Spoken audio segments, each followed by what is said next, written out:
अस्सलाम वालेकुम दोस्तों, मेरा नाम है मोहम्मद रियाज और आप देख रहे हैं हमारी हज 2024 की वीडियो सीरीज। दोस्तों, आज हम लोग बात करने वाले हैं हाजियों को जो एप्लीकेशन फॉर्म में जो चीज़ें छूट गई हैं। बहुत सारे हाजियों के सवाल आ रहे हैं कि हमने मेट्रो का यस नो कर दिया था, उसको यस कैसे करें, कुर्बानी को अदाही को नो कर दिया तो उसको यस कैसे करें।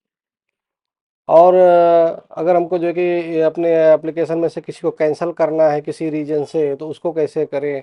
और जो है कि हमको अगर जो है कि कवर्स को, दो जो कवर वाले हैं उनको एक साथ जोड़ना है, एक साथ में रहना है, एक साथ जाना है, तो उसकी क्लबिंग कैसे करें, उनको जोड़ने के लिए कैसे काम करें। उसके बाद एनआरआई के लिए हमने ना कर दिया था, जबकि हमारे जो है कि एप्लीकेशन में एक बंदा या दो बंदे जो है कि एनआरआई हैं, अब उनका पासपोर्ट का सबमिशन टाइम पे नहीं हो पाएगा तो उनका क्या सिस्टम है। ये सारे सवालों के जवाब आज इस वीडियो में इंशाल्लाह हम देने की कोशिश करेंगे। तो वीडियो को आखिर तक देखिए, इंशाल्लाह आपको फ़ायदा होएगा। तो दोस्तों, सबसे पहला जो मैटर है वो कैंसलेशन का है। तो अगर आपने जो है कि फॉर्म भरने के टाइम में किसी ऐसे बंदे का नाम भरा हुआ है, डाला हुआ है, जो किसी भी वजह से डेथ हो जाए या मेडिकल कंडीशन, फाइनेंशियल कंडीशन या किसी भी रीजन से वो आप नहीं जाना चाहते हैं या नहीं जा सकते हैं, तो उनका कैंसलेशन कैसे करने का है। तो उसके लिए हज कमेटी ने हमको जो है कि एक कैंसलेशन का फॉर्म दिया हुआ है, जिसमें आपको जो है कि सबसे ऊपर तो आपका कवर नंबर डालना है। उसके बाद जो है कि कौन कौन से जो है कि पिलग्रिम्स जो है कि कैंसिल करने वाले हैं, जैसे अगर 5 का कवर है उसमें से कौन कितने लोग, एक दो तीन लोग जो उनको कैंसिल करना है, उनका जो है कि आपको नाम डाल देना है, उनका बाकी का डिटेल उसमें डाल देना है। और रीजन्स जो है कि सेलेक्ट कर लेना है, डेथ है, मेडिकल कंडीशन है, फाइनेंशियल कंडीशन है, या कोई और रीजन की वजह से जो है कि उनको कैंसिल करना है, वो रीजन भी वहाँ आप जो है कि डाल दें। उसके बाद जो है कि उसमें अगला जो पॉइंट है वो इंक्लोजर्स है। अब जो है कि डिटेल्स क्या क्या उनको दे रहे हैं, पेपर्स क्या क्या देने हैं। अगर तो आपने पेमेंट उस बंदे के हिस्से का भी पेमेंट कर दिया है तो आपको जो है कि उसकी पेइंग स्लिप देना पड़ेगी, जो आपने पेमेंट किया है उसका पेइंग स्लिप देना पड़ेगा। और जो कवर हेड है उसका बैंक अकाउंट नंबर देना पड़ेगा, जो आपकी फॉर्म के टाइम में आपने दिया हुआ था। तो वो जो है कि बैंक अकाउंट नंबर देना पड़ेगा, जिससे कि अगर आपने पेमेंट कर दिया है तो हज कमेटी आपको रिफंड कर सके। अगर आपने जो है कि पेमेंट उस बंदे का हिस्से का नहीं किया हुआ है तो आपको ये सब चीज़ें देने की ज़रूरत नहीं है। और दूसरे रीजन्स की वजह से अगर आपने किया हुआ है डेथ के अलावा, तो जो है कि आपको ये पासपोर्ट वगैरह ये डॉक्यूमेंट में उनके कॉपी लगानी पड़ेगी।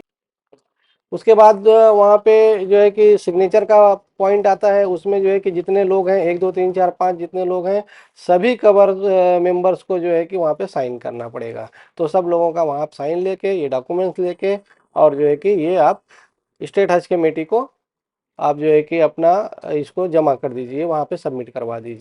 तो इंशाल्लाह आपका जो है कि जिस बंदे को चाहिए, जिसका आप आपको कैंसिल करना चाहते हैं, उसका कैंसिल हो जाएगा, फॉर्म में से वो हट जाएगा।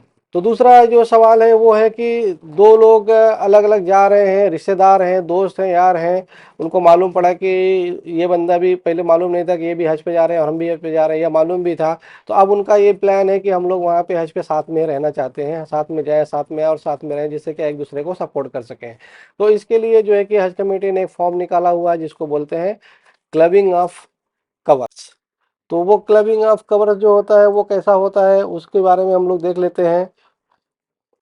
अच्छा, इसमें जो है कि सबसे बड़ी बात है कि आप मैक्सिमम 2 कवर्स, एक दो ही कवर जो है कि एक साथ आपको उसमें क्लब कर सकते हैं, क्योंकि देखिए क्या होता है कि वहाँ के जो रूम्स होते हैं वो होते हैं मैक्सिमम जो है कि 6 से 7 लोगों के या 8 लोगों के। तो जो हज कमेटी मतलब अज्यूम करके चलती है कि मतलब आप जो है कि 5 का कवर होता है, तो अगर एक 5 का कवर वाला, एक 3 का कवर वाला है तो 8 जन हो गए, अगर दो दो का कवर वाला है तो भी 4 जन हो गए।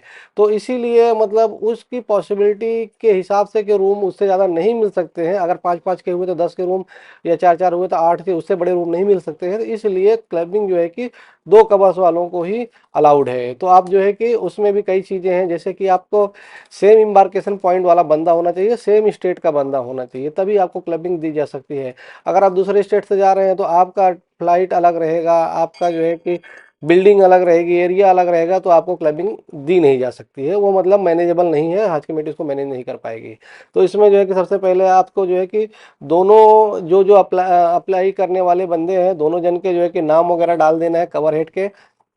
उसके बाद जो है कि डेट डालना है, और फिर दोनों के कवर नंबर्स आपको डालने हैं, कवर नंबर 1 और कवर नंबर 2 को किसको आप मर्ज करें। उसके बाद जो है कि दोनों जो अप्लाई करने वाले बंदे दोनों कवर के, उनके कवर हेड के दोनों जन के साइन कर देने हैं। तो ये काम आप करके जो है कि इसको हज कमेटी में आपको इसको सबमिट करवा देना है, जमा करवा देना है 31 मार्च 2024 से पहले। तो अगर हज कमेटी कंसिडर करेगी, देखेगी उसके पास जो है कि बहुत सारे अगर क्लबिंग वाले नहीं आए हुए हैं और उसका डेटा बैठेगा, वहाँ पे जो बिल्डिंग का अरेंजमेंट होता है वो अगर बैठेगा तो आपको क्लबिंग दे दी जाएगी। अच्छा, एक बात इसमें यह है कि इस क्लबिंग का कोई आपको कंफर्मेशन नहीं आने वाला है। ये कंफर्मेशन जब आपको फ्लाइट डेट आ जाएगी तभी आपको पता चलेगा कि हाँ जो है कि हम दोनों की फ्लाइट एक है। और उसके बाद जब 2 दिन पहले, 1 दिन पहले जब आपको जो है कि पासपोर्ट आपका मिलेगा और जो आपके बिल्डिंग के डॉक्यूमेंट्स वगैरह, आइडेंटिटी कार्ड वगैरह मिलता है, उसमें बिल्डिंग मेंशन रहता है और आपके पासपोर्ट पे भी स्टिकर चिपकाया रहता है, उसमें भी मेंशन रहता है। तभी आपको पता चल जाएगा कि अगर रूम नंबर सेम है, बिल्डिंग नंबर सेम है, यानी आपका क्लबिंग एक्सेप्ट किया हुआ है। अदरवाइज तो मतलब आपको अलग अलग तो मतलब जाना ही था, जाना मतलब अलग कवर, कवर का मतलब हो गया था अलग जाना। तो वो ऐसा भी हो सकता है कि आप एक एरिया के हैं तो फ्लाइट तो आपको सेम मिल गई है, लेकिन आपकी क्लबिंग नहीं हुई तो आपको रूम एक नहीं मिला है। तो ये चीज़ हो सकती है। तो ये चीज़ आपको लास्ट में जाके पता चलेगी, लेकिन एप्लीकेशन अभी आपको कर। और एक सवाल यह है कि फ्लाइट का डेट अगर हमको अपनी मर्जी का लेना है कि मतलब जैसे फ्लाइट चालू हो रही है 9:05 से और ख़त्म हो रही है 10:06 तक का, तो उसमें अगर हमको हमारी फ़्लाइट का डेट हमारी मर्ज़ी से लेना है, किसी को छुट्टी नहीं मिलती है, किसी को टाइमिंग का रहता है मैटर, उस हिसाब से अगर हमको जो है कि हमारे हिसाब से डेट लेना है तो उसके लिए क्या करें। तो उसके लिए आपको एक सिंपल अपनी लैंग्वेज में जो है कि इंग्लिश में करें तो बेहतर है। अपने हिसाब से, कोई उसका फॉर्मेट नहीं है, एक लेटर बना के हज कमेटी को दे दें कि हम जो है कि फला डेट को जाना चाहते हैं, तो जो है कि आप हमारा रिक्वेस्ट ये एक्सेप्ट करिए। तो वो हज कमेटी जो है कि वो आपका रिक्वेस्ट लेटर ले लेगी। उसका भी कोई कंफर्मेशन नहीं आएगा। अगर हज कमेटी के डेटा में, अगर उनके मैनेजमेंट में आता होएगा, उनके मैनेजमेंट में अगर आता होएगा, तो वो जो है कि आपका वो आपके रिक्वेस्ट के हिसाब से आपको फ्लाइट का डेट दे देंगे। लेकिन ये आपको बाद में ही पता चलेगा, अभी कुछ इसको पता चलने वाला नहीं है। और एक सवाल ये है कि इम्बार्केशन पॉइंट हमको चेंज करना है। तो भाई इम्बार्केशन पॉइंट चेंज वाला जो मैटर है वो बहुत ही क्रिटिकल इशू है, जिसका कि जहाँ तक हमारी समझदारी है वो होने वाला नहीं है, वो चेंज नहीं होने वाला है। क्योंकि आपने देखा होगा कि बहुत सारे जो सर्कुलर्स और बहुत सारे टेंडर वगैरह आ रहे हैं, तो हज कमेटी ने हर इम्बार्केशन पॉइंट के लिए ऑलरेडी टेंडर निकाल लिया कि हमको इस इम्बार्केशन पॉइंट से एप्लीकेशन के हिसाब से इतनी सीट चाहिए। अब अगर आप जो है कि इम्बार्केशन पॉइंट चेंज करेंगे तो आपकी सीट जो यहाँ खाली हो रही, जिस इम्बार्केशन पॉइंट में पहले आप थे, वो किसको देगी हज कमेटी, और जिस इम्बार्केशन पॉइंट को आप चूज कर रहे हैं वहाँ से वो नई सीट कहाँ से लाएगी फ्लाइट की। तो ये जरा मुश्किल है, लेकिन इसके लिए भी आप हज कमेटी को रिक्वेस्ट डाल सकते हैं। उनका ईमेल आईडी है ceo.hajcommittee@nic.in। तो इस जो है कि ईमेल आईडी पे आप हज कमेटी को ये भी रिक्वेस्ट डाल सकते हैं। अल्लाह करे अगर हो गया, हज कमेटी को कोई अरेंजमेंट रहेगा तो कर देगी, अदरवाइज ये बहुत मुश्किल काम है। फिर एक सवाल है कि हमने जो है कि जब फॉर्म भरा था हमको समझ नहीं आ रहा था, बहुत सारे लोगों ने बहुत पहले से वीडियो बनाना शुरू कर दिया था, हज कमेटी के कुर्बानी का सिस्टम सही नहीं है, कुर्बानी का सिस्टम नहीं, बहुत सारे लोगों ने इसके बारे में बात किया हुआ था। तो इसके लिए बहुत सारे हाजी जो है कि कन्फ्यूज हो गए कि हज कमेटी हमारे साथ फ्रॉड करते है, या मतलब हम जो हज कमेटी अदाही का जो सिस्टम है उसका सही नहीं है। तो जाने बगैर उन्होंने जो है कि दूसरे की बातों को सुन के हज कमेटी का जो अदाही का जो ऑप्शन था उसको नो कर दिया है। अब जबकि वो दूसरी बहुत सारे लोगों से सुन रहे हैं कि वहाँ पे उस दिन जो 10 जिलहिज्जा का जो दिन रहता है, कुर्बानी वाला जो दिन रहता है, वो बहुत हेक्टिक रहता है, बहुत मशक्क़त भरा रहता है, तो इतना आसानी से आप अपनी कुर्बानी खुद जाके नहीं कर सकते हैं। तो उनको ये समझ में आ गया है, तो वो अभी उसको यस करना चाहते हैं। तो इसके लिए भी आप जो है कि जो मैंने ईमेल आईडी बताया ceo.hajcommittee@nic.in, इस ईमेल आईडी पे आप इसका भी रिक्वेस्ट डाल सकते हैं। और ये इंशाल्लाह जो है कि हज कमेटी आपको, अगर बिफोर हैंड मतलब आपके जाने से पहले, मतलब 31 मार्च से पहले आप उसको देते हैं, तो ये वाला आपका एप्लीकेशन इंशाल्लाह ज़रूर मंजूर हो जाएगा। क्यों? इसका रीज़न ये है कि जो कुर्बानी का पैसा होता है हज कमेटी लास्ट जो आपका इंस्टॉलमेंट होता है, आखिरी किस्त होती है, उसमें हज कमेटी जो है कि कुर्बानी का पैसा लेती है। तो आपके पास इसके लिए टाइम है और हज कमेटी के पास भी टाइम है। अगर उसको पैसा मिल जाएगा, आप यस करना चाहते हैं, पैसा ले लेगी तो आपको कूपन वो प्रोवाइड करा दे देगी। इसके लिए ये वाला जो आपका एप्लीकेशन है अभी आप कर दीजिए, अगर आपको करना है तो इंशाल्लाह ये वाला एप्लीकेशन आपका जरूर से जरूर मतलब कोई ऐसा टेक्निकल फॉल्ट हो गया तो ठीक है, अदरवाइज मेरे हिसाब से 100% ये एप्लीकेशन आपका जो है कि मंजूर कर लिया जाएगा। अच्छा, इसका भी कंफर्मेशन आपको कैसे आएगा? इसका कंफर्मेशन हज कमेटी कोई आपको लिख के देने वाली नहीं है, ईमेल का कोई आपको रिप्लाई आने वाला नहीं है।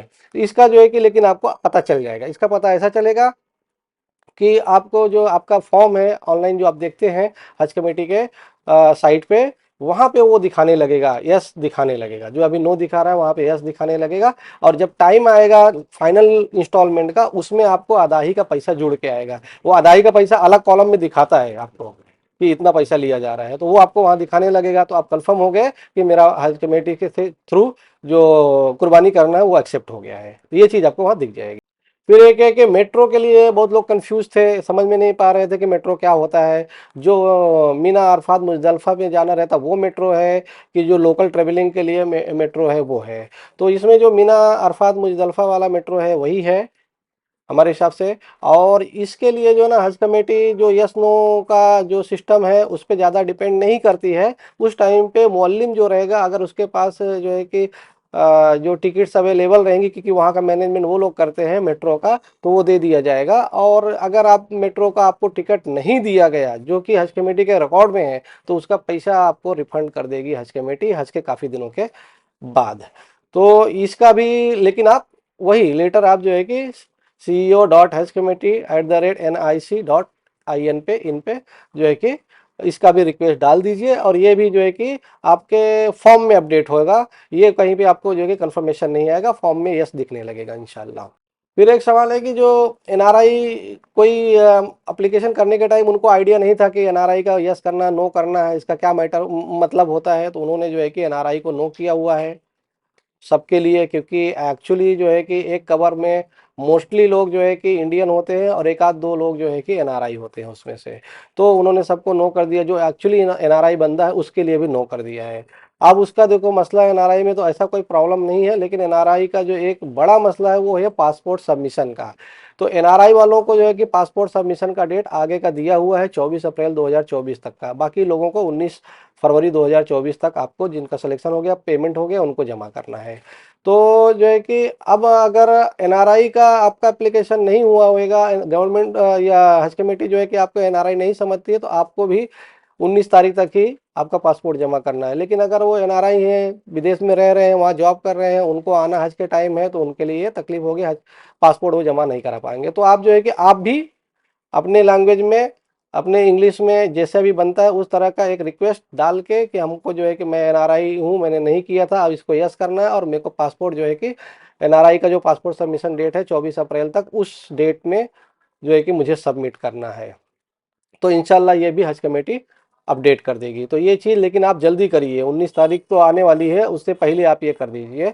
और बाकी लोगों का जो डॉक्यूमेंट है वो आपको 19 तारीख से पहले सब जमा करना है, जो इंडियन है। खाली जो एनआरआई है उसका रहेगा, उसके लेटर आप लगा दीजिए, उसका वीज़ा का कॉपी लगा लीजिए, या वर्क परमिट है उसका कॉपी आप लगा दीजिए कि और ये लेटर कि भाई ये बंदे का जो है कि एनआरआई है, इसका जो है कि हम लोग बाद में जमा करेंगे। और उसका मेडिकल सर्टिफिकेट भी अभी जमा करने की ज़रूरत नहीं है, क्योंकि अगर इंडियन गवर्नमेंट डॉक्टर का अगर आप सर्टिफिकेट बनाओगे तो वो तो फ्रॉड ही होगा, क्योंकि बंदा तो विदेश में है। तो वो भी आप अभी जमा मत करिए, जब आपका पासपोर्ट जमा करिएगा तब वो आप उसके साथ में जमा कर दीजिएगा। अच्छा, इसके साथ में एक और चीज़ है कि बहुत लोग जो है ऐसे हैं कि जिनकी छुट्टी 24 अप्रैल तक भी नहीं होगी, वो आगे की डेट में मई में आना चाहते हैं। तो वो लोग भी वही रिक्वेस्ट लेटर डाल दें, हज कमेटी को मेल डाल दें, या लेटर अगर लिख के भेज सकते हैं तो लेटर लिख के भेज दें कि हम जो है कि ये फला डेट है, जैसे कि 1 मई को देना चाहते हैं, 4 मई को जमा करना चाहते हैं, 10 मई को जमा करना चाहते हैं, ये डेट को हम जो है कि पासपोर्ट अपना जमा करेंगे, इसके लिए हमको जो है कि परमिशन दीजिए। तो ये चीज़ भी आप एक लेटर सबमिट कर दीजिए। तो इंशाल्लाह जैसा भी रहेगा हज कमेटी आपको अगर मतलब एक्सेप्टेबल रहेगा तो वो डेट का बता देगी कि हाँ ये डेट दीजिए, ये डेट को आप जमा कर सकते हैं। अगर नहीं एक्सेप्टेबल रहेगा तो वो भी आपको बता देगी कि 24 अप्रैल के पहले ही आपको जमा करना। एक ये है कि घर पे जब प्लानिंग हो रही थी, मतलब हज कमेटी से जो हज का फॉर्म भरने का, वो टाइम लोगों ने जो है कि बड़े बड़े लोगों का सिर्फ फॉर्म भर दिया। अब घर में सिर्फ एक बच्चा बच रहा है जो 2 साल से नीचे है, तो उसकी देख रेख के लिए कोई प्रॉपर बंदा नहीं, या कोई ऐसी सूरत बन गई कि बाद में कोई था पहले लेकिन अब जो है कि देख रेख के लिए कोई बंदा नहीं है। तो इसके लिए आप हज कमेटी में जो है कि इसके लिए रिक्वेस्ट डाल सकते हैं।